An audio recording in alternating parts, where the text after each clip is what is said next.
Boys कैसे है? सब बढ़िया। बॉयस 9 मई 2024 को मैंने केदारनाथ यात्रा किया था और आज मेरा 140 किलोमीटर का सफ़र है। तो इस सफ़र में मैं आप सभी को बताने वाला हूँ कि आप अपनी केदारनाथ की यात्रा कैसे कंप्लीट कर सकते हो अगर आप इसकी तैयारी कर रहे हो तो। ओके, तो मुझे अच्छा खासा एक्सपीरियंस है, तो वही एक्सपीरियंस मैं आपके साथ इस लॉन्ग राइड पे शेयर करने वाला हूँ। Right, good morning everyone from Jamshedpur. Just मैं अभी जमशेदपुर से निकल रहा हूँ। Look at this beast. मैंने बाइक को ऑलरेडी कॉल स्टार्ट कर दिया है। इसकी स्क्रीन पे देखें, यहाँ पे ओके शो कर रहा है, मतलब कि बाइक अभी चलने के लिए रेडी है।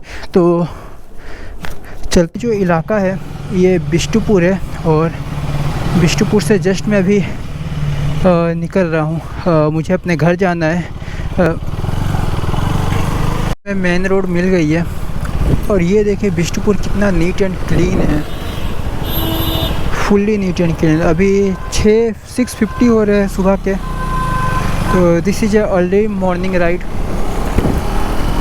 सुबह का ब्रेकफास्ट मैंने कर लिया है। अभी थोड़ी एनर्जी फील हो रही है मुझे काफ़ी ज़्यादा। अभी यहाँ से चलते हैं और आपको बताते हैं अपनी स्टोरी। केदारनाथ का ट्रिप हमने 9 मई 2024 को किया था और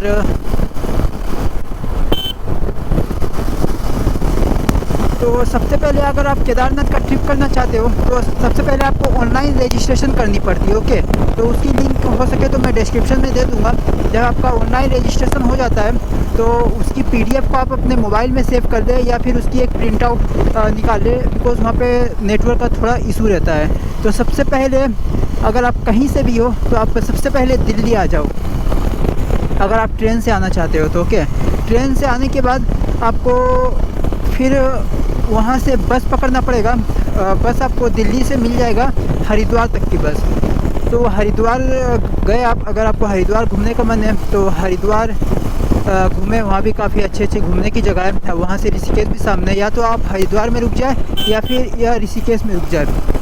तो हम लोग हरिद्वार में रुके थे मात्र 4-5 घंटा। वहाँ हमने गंगा नदी, को एक नदी थी, वहाँ पे हमने नहाया, पूजा वूजा किया, नाश्ता वगैरह किया।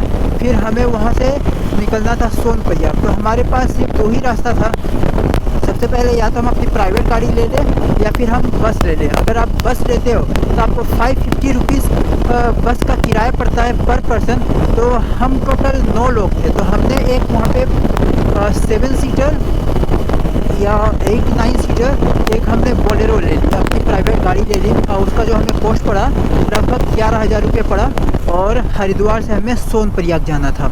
और यकीन माने जी, डिस्टेंस काफ़ी कम था लेकिन इतनी ज़्यादा जाम थी कि सुबह के 10-11 बजे हमने वो बोलेरो पकड़ी और हमें सोनप्रयाग पहुँचते हो गया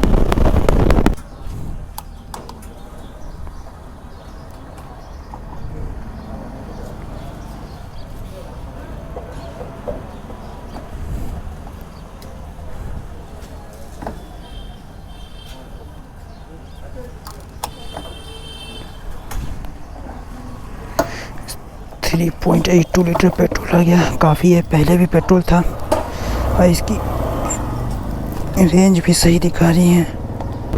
रात के 10 भी नहीं, 12 बज गए, 12 साढ़े 12 बज गए। ओके, तो सबसे पहले आपको दिल्ली आना है। दिल्ली से बस पकड़ के आपको सोनप्रयाग आना है या फिर आप हरिद्वार तक ट्रेन से भी आ सकते हो। आप अपने कंफर्ट के हिसाब से देख लो।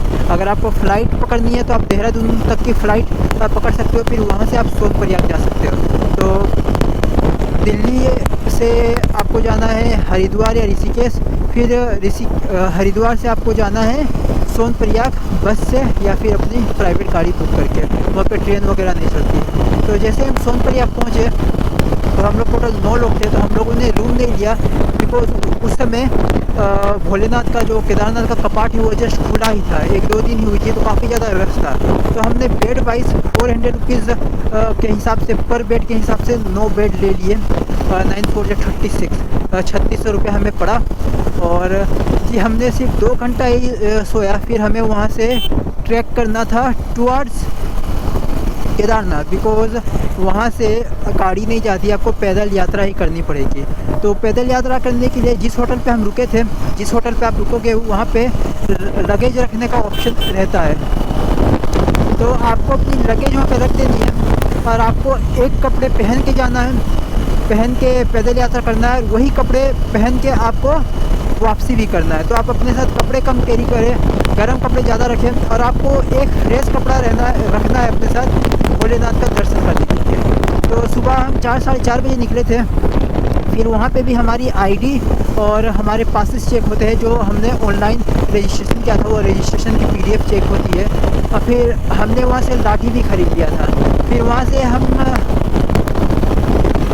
जैसे ही गए तो वहाँ से 50 रुपीज़ से आपको बोलेरो, सोनप्रयाग से 50 रुपीज़ से बोलेरो आपको मिलता है टैक्सी, और वो आपको पहुँचा देता है गौरीकुंड। अब गौरीकुंड से रियल असली यात्रा शुरू होता है। अगर आप पैदल यात्रा करना चाहते हैं देन ऑल गुड, और आपको खाने पीने की कोई भी टेंशन नहीं लेनी है, बिकॉज रास्ते भर खाने का इंतज़ाम, पानी का इंतज़ाम, हर एक चीज़ का इंतज़ाम किया रहता है। ओके, तो हमने गौरीकुंड से पैदल यात्रा किया।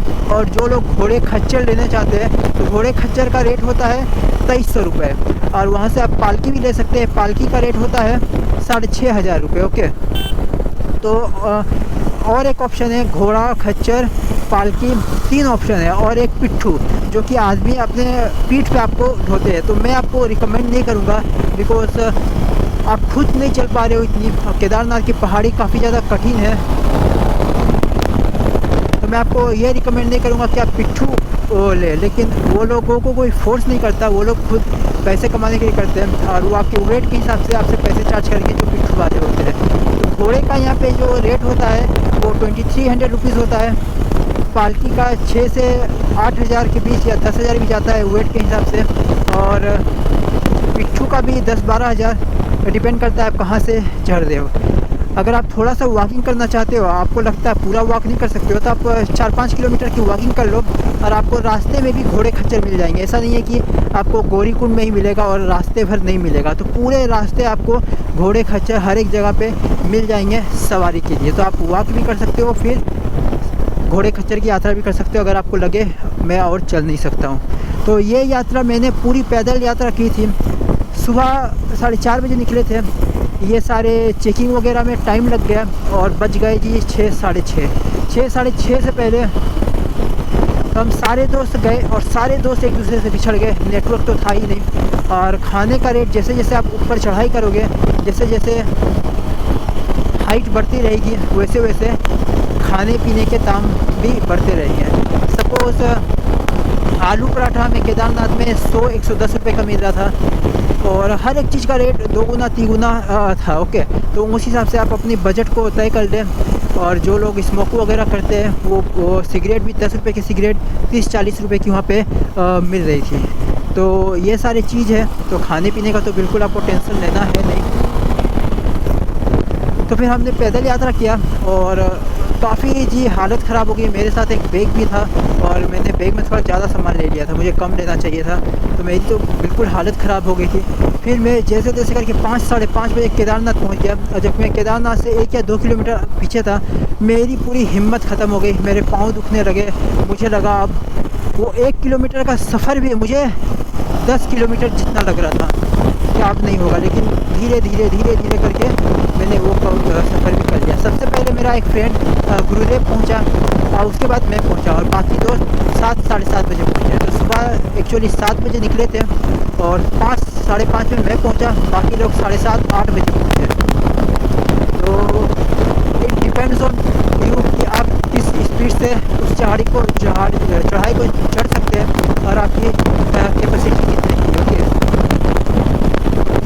तो फिर वहाँ पे काफ़ी लंबी लाइन लगती है, डिपेंड ऑन सीज़न। आप किस समय पे जा रहे हो उस समय से। तो मैं जैसे ही गया उस समय शाम का 5:30 हो रहा था। अभी मैं शायद क्लिप वगैरह ढाल दूँ, और मेरी दर्शन जी तुरंत हो गई। अगर आप पेड दर्शन करना चाहते हो तो 1000-2000 दे के वो आपको VIP दर्शन भी करा देंगे। वो सुबह में आपकी दर्शन हो जाएगी।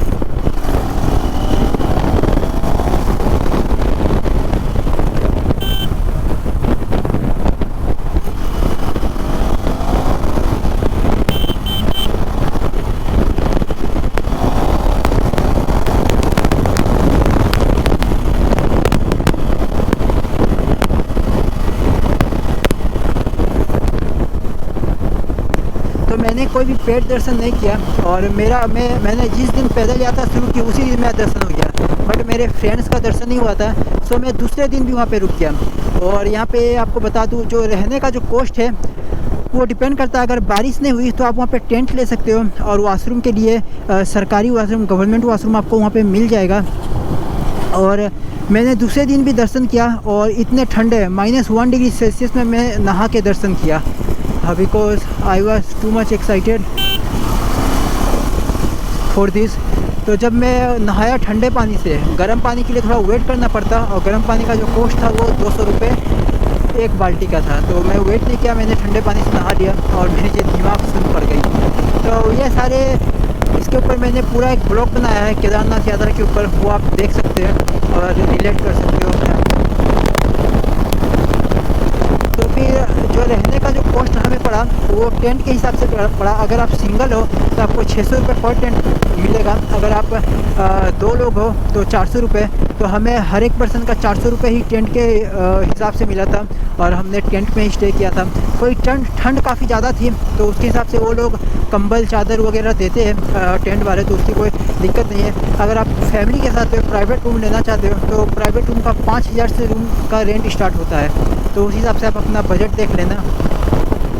तो मैं वहाँ पे दूसरे दिन भी रुक गया, और तीसरे दिन क्या हुआ जी, तीसरे दिन मेरा पाँव काफ़ी ज़्यादा दुखने लगा। मुझे बिल्कुल भी मन नहीं था घोड़ा लेने का, लेकिन अनफॉर्चुनेटली मैंने घोड़ा लिया। अब घोड़े का जो मुझे कॉस्ट पड़ा वो 1800 रुपये पड़ा, बिकॉज हम लोग ग्रुप में थे। अगर आप लोग 4 लोग हो तो वो लोग कुछ कम कर देते हैं, तो अकेले में वो लोग ट्रेवल नहीं करते हैं, बिकॉज घोड़े खच्चर ग्रुप में चलते हैं, और 4 लोगों का उनका ग्रुप रहता है।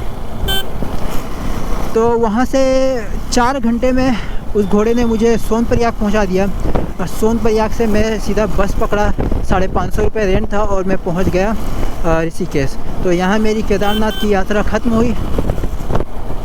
और दिल्ली से अगर मैं बताऊँ तो ईज़िली आप 10,000 भी नहीं, 8,000 में आप अपनी पूरी यात्रा रिटर्निंग के साथ दिल्ली तक कंप्लीट कर सकते हो।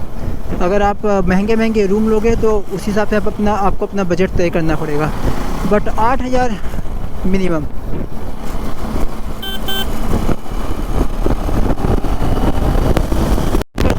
मेरा सफ़र और 80 किलोमीटर का भी रह गया है, तो मुश्किल से 1-1.5 घंटा लगेगा। और अभी मैं चाईबासा पहुंचूंगा, चाईबासा के बाद जगन्नाथपुर, फिर उसके बाद मैं घर पहुंच जाऊंगा। तो thanks for watching this video. अगर आपने केदारनाथ की ब्लॉग नहीं देखी है तो उसकी पूरी प्लेलिस्ट है, वहाँ से आप जाके देख सकते हो। कोई भी अगर आपको डाउट हो तो कमेंट करके हमें ज़रूर पूछें, मैं सारे कमेंट का आंसर दूंगा पर्सनली।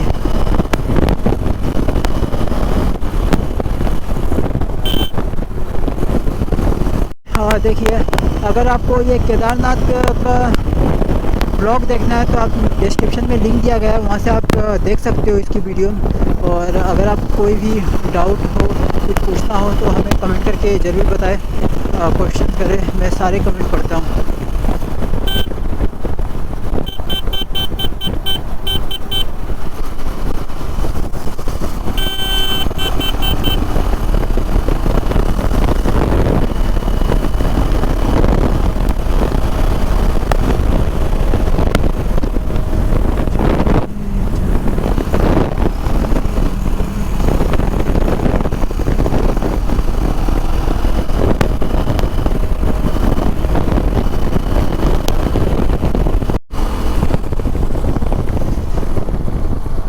Boys